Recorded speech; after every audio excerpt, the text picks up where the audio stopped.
शुभारंभ कार्यक्रम आयोजित किया जा रहा है। सीएम पुष्कर सिंह धामी संबोधित कर रहे हैं। अभिनंदन करता हूँ हमारे ब्रह्म कुमार ऋषि कुमार जिन्होंने यहाँ पर पहुंचने पर हम सबका स्वागत किया और बड़ा सुंदर उन्होंने मंगलाचरण किया। उनका भी मैं बहुत धन्यवाद करता हूँ। सबसे पहले तो मैं आज चारधाम अन्वेषण यात्रा व्यवस्था समिति के द्वारा जो आज ये चारधाम फ्लैग मार्च कार्यक्रम यहाँ पर किया गया है, फ्लैग ऑफ कार्यक्रम, उसके लिए मैं आप सभी का बहुत आभार व्यक्त करता हूँ, आपको बधाई देता हूँ कि सुंदर कार्यक्रम वर्षों से आप सब यहाँ करते रहते हैं। और मैं भगवान बाबा केदार बद्री विशाल जी से प्रार्थना करता हूँ कि प्रत्येक वर्षों की भांति ये यात्रा इस वर्ष भी सकुशल तरीके से चले, श्रद्धा और भक्ति के साथ इसका समापन हो और भगवान की कृपा हम सब पर बनी रहे। भाइयों बहनों, ये चारधाम यात्रा एक तीर्थ यात्रा नहीं है केवल, कोई ये सोचे कि केवल एक तीर्थ यात्रा है, बल्कि ये यात्रा आस्था, श्रद्धा, साधना और शिवत्व को जोड़ने का मार्ग है, अपने को शोधित करने का मार्ग भी है। बहुत बार आप लोग अखबारों में पढ़ते होंगे, कई बार आजकल सोशल मीडिया का जमाना है और सोशल मीडिया के माध्यम से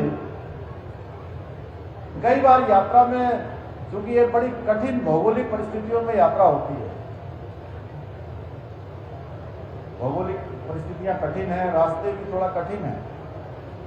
हालांकि अब प्रधानमंत्री आदरणीय मोदी जी जब से देश के प्रधानमंत्री बने तो उन्होंने 4 धाम ऑल वेदर रोडें बना दी। भगवान बद्री विशाल का मास्टर प्लान, उस पर तेज तरीके से काम हो रहा है।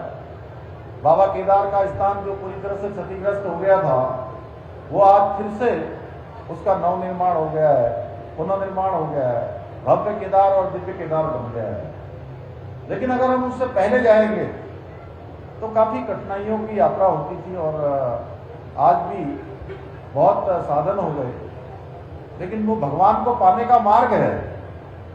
इसलिए कहीं यात्रा में कठिनाई आए, कहीं भी यात्रा में रुकना पड़े, तो ऐसा मानना चाहिए कि भगवान की कृपा से हमको और शोधित करने का समय मिल रहा है और अपने शोधन का समय मिल रहा है। भगवान कहीं ना कहीं कुछ न कुछ अच्छाई के लिए सब कर रहा है। तो इसलिए मैं आप सबसे भी कहना चाहता हूं कि सच में ये शिवत्व को प्राप्त करने का एक बहुत बड़ा दिव्य मार्ग है। और जब हम बाबा केदार की शरण में जाते हैं तो मन हमारा स्वयं भक्ति भाव से भर उठता है। जैसा कि स्वामी गोस्वामी तुलसीदास जी ने कहा है, नमामि समीसम निर्वाण रूपम विभुम व्यापकम ब्रह्माभीम स्वरूपम। यानी कि हम उस शिव को नमन करते हैं जो मोक्ष स्वरूप है, जो सर्वव्यापक है और समस्त सृष्टि में व्याप्त है, कण कण में जिसका निवास है। यही भावना हमें आगे बढ़ने की प्रेरणा देती है और यही आस्था हर कठिनाई को पार करने को हमें शक्ति देती है। और यही विश्वास है कि पूरे देश से भी और पूरी दुनिया से सभी सनातनियों को, सभी धर्म आस्था को मानने वाले लोगों को बार बार देवभूमि आने के लिए उनके मन में प्रेरणा होती है, आकर्षित भगवान उनको करते हैं, भक्ति भाव की ओर ले जाने का काम करते हैं। और हम उत्तराखंड के लोग तो बहुत सौभाग्यशाली, परम सौभाग्यशाली हैं जिनका जन्म देवभूमि में हुआ है। और मैं तो कहता हूं जिनका जन्म हुआ है वो तो सौभाग्यशाली है ही है, और जिनको यहां आने का अवसर मिला है वो भी परम सौभाग्यशाली है।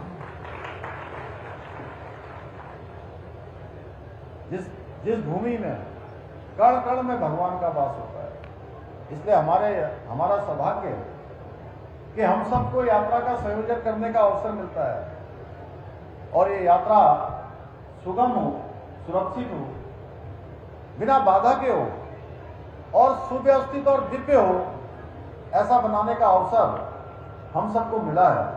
इसलिए हम सबका दायित्व है कि हम इस जिम्मेदारी को पूरी निष्ठा के साथ, पूरे समर्पण के साथ और पूरी ईमानदारी के साथ निभाएं। जिन लोगों को भी यात्रा का संयोजन करने का अवसर मिलता है, उसमें हमारे चाहे चार धाम रोटेशन वाले हों, जिन्होंने यहाँ आर्ट किया, शास्त्री जी से लेकर, नेगी जी से लेकर, भारद्वाज जी से लेकर, मनोज ध्यानी से लेकर, सब जो भी संयोजन कर रहे हैं, संयोजन आप सब भी कर रहे हैं। ऐसा नहीं है जो आप लोग आगे बैठे हैं आप संयोजन नहीं कर रहे।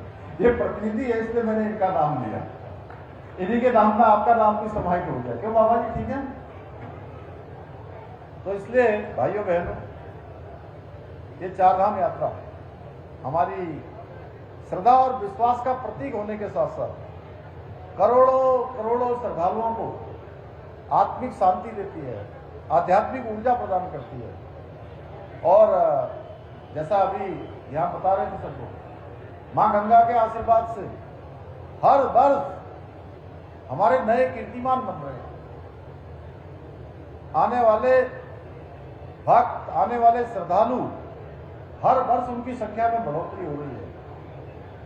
और मुझे विश्वास है कि जैसे हर वर्ष ये यात्रा नया आयाम स्थापित कर रही है, इस वर्ष भी एक नया आयाम स्थापित करेगी। और हमारी सरकार इस यात्रा को अच्छा बनाने के लिए, सुरक्षित बनाने के लिए, और हमारी जो सबसे बड़ी प्राथमिकता है, सर्वोच्च प्राथमिकता है कि हमारे सभी यात्री, उनकी यात्रा सुरक्षित हो और सकुशल हो।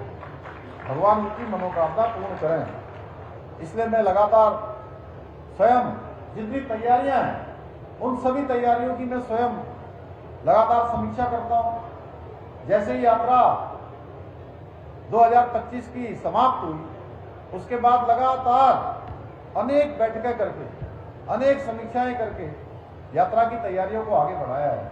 अभी 2 दिन पहले ही मैं रुद्रप्रयाग से लेकर गुप्त काशी तक सड़क मार्ग को देखते हुए भी गए कि सड़क में कहीं काम होना है, कहीं पैच वर्क होने, गड्ढे हैं या सड़क खराब है, उसको ठीक करना है।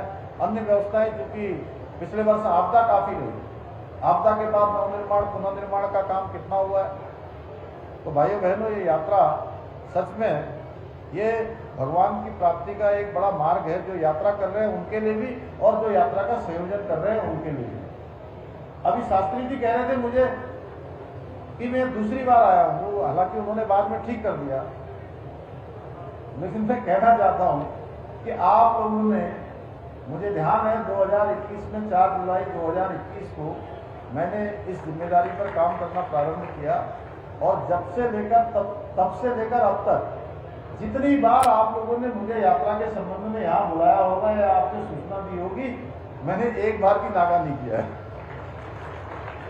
मैं कोशिश करता हूँ कि हर बार मैं जाऊँ, क्योंकि तो भगवान का काम है, ये देव का काम है। तो इसलिए हमारा लक्ष्य है कि हर तरीके से यात्रा का अच्छा संचालन हो, हमारे सभी श्रद्धालु सम्मानजनक और दिव्य अनुभव उनको प्राप्त हो। हम चाहते हैं कि जब हमारे श्रद्धालु, सभी भक्तगण यहाँ से लौटकर अपने घर पहुंचे, तो देवभूमि में बिताए गए पलों की स्मृतियां उनके मन में हमेशा एक स्वर्णिम स्मृतियां बने। मैं इस अवसर पर संयुक्त रोटेशन यात्रा समिति का हृदय से आभार व्यक्त करता हूं, जो कई दशकों से इस यात्रा को सफल बनाने में अपनी महत्वपूर्ण भूमिका निभा रहे हैं। भाइयों बहनों, आदरणीय प्रधानमंत्री श्री नरेंद्र मोदी जी के नेतृत्व में चार धाम यात्रा को और अधिक अच्छा बनाने के लिए और सुगम बनाने के लिए अनेक ऐतिहासिक कार्य किए जा रहे हैं। और आप सबको पता है कि जो पिछले 14 अप्रैल को, और उस दिन बड़ा अच्छा दिन था, बैसाखी का दिन भी था, भारत रत्न डॉक्टर बाबा साहब भीमराव अम्बेडकर की जयंती भी थी। उस दिन देहरादून दिल्ली इकोनॉमिक कॉरिडोर वो देश को भी सौंपा गया है, उत्तराखंड को भी सौंपा गया है, उत्तर प्रदेश को भी सौंपा गया है, दिल्ली को भी सौंपा गया है और देश भर के लोगों को सौंपा गया। प्रधानमंत्री जी ने समर्पित किया है। उस एक्सप्रेस वे के चालू हो जाने से 12,000 करोड़ रुपए से अधिक की धनराशि का ये सड़क प्रारंभ हो जाने से दिल्ली और देहरादून उसकी दूरी घटकर, दूरी तो उतनी है, उसका समय घटकर मात्र 2 से 2.5 घंटे का हो गया है। दिल्ली से देहरादून पहुंचना मात्र 2.5 घंटे का समय हो गया है और यात्रा सरल भी हो गई, तेज भी हो गई। इसके साथ ही माननीय प्रधानमंत्री जी ने अनेक कार्य यहाँ देवभूमि के लिए किए हैं। उसमें 4 धाम ऑल वेदर रोडवे हैं, बद्रीनाथ केदारनाथ धाम का नवनिर्माण, पुनर्निर्माण, मास्टर